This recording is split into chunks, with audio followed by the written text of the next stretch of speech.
无指托、无色胶的快速渐变延长方式，我们今天来学习一下。不用色胶的延长渐变和建构，一步到位无指托延长，你有见过吗？渐变呢，在俄式的款式当中，它是一个非常基础的操作。那么快速操作的时候，我们基本上不会用到色胶，我们用到的就是彩色的牛奶延长胶。它不仅是高硬度，并且它是自带颜色的。那你用一个颜色的话，它就是一个极致单色。如果说用的是双色的话，你就可以得到一个过渡非常自然的双色渐变。当然它也可以作为一个彩色的建构胶，帮你去建构流平高点和整个甲面，而且它的硬度非常高，你甚至可以用它来做延长塑形的矫正。这组颜色呢就非常适合日式款式打底，那么直接用它做了延长修形之后，在上面就叠加一些素材做彩绘。彩色的延长胶不仅非常适合做建构时候的单色，又因为硬度高，它也非常适合做延长，并且可以双色搭配做渐变，甚至可以搭配素材叠加建构，所以它就是一个节约时间的神器，做出延长、渐变、建构一步到位的快速操作。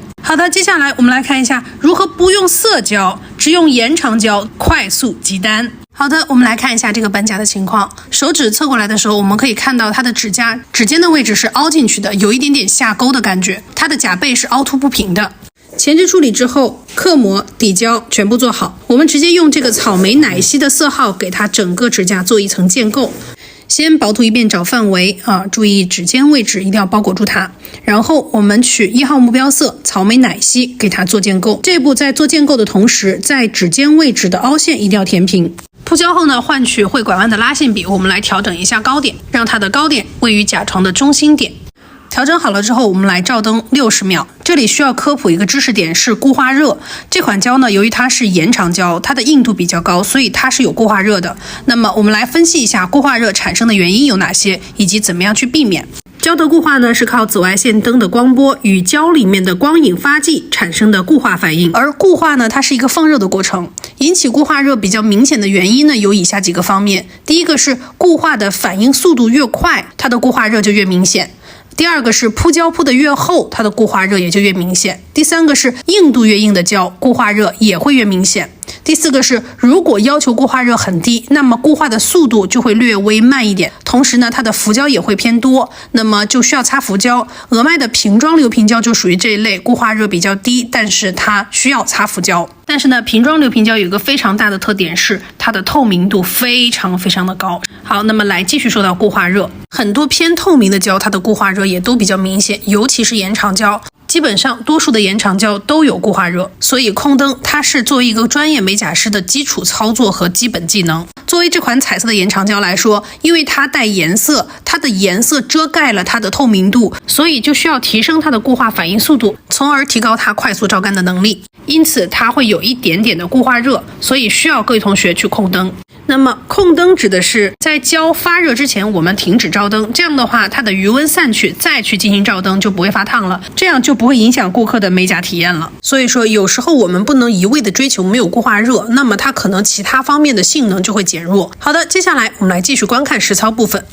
本甲建构结束之后，我们选择用乳酪蓝莓的蓝色给我们的指甲做一个延长。我们选择的延长方式是无指托的甲膜延长方式。很多同学可能会说，老师这个延长胶它的流动性会不会强，然后做甲膜会不会不方便啊？它的流动性是延长胶的流动性，那么这个流动性它肯定是比固态的水晶胶要快，那所以说我们在去做延长的时候选择的是短甲的延长，不适合在甲膜上做太长的延长，太长的话它的流动就相对来说不好控制了。甲膜的选择也要挑选跟我们的指甲拱度相匹配的拱度。我在这里选择的是一个短梯形的甲膜，这款甲膜在沙龙当中的运用也是非常多的。我们先用平头笔取适量的延长胶在甲膜当中铺出我们需要的长度确定长度，然后找到范围之后，我们再取适量的延长胶增加它的厚度。这个时候呢，我们换会拐弯的拉线笔在里面调整一下整个胶的均匀分布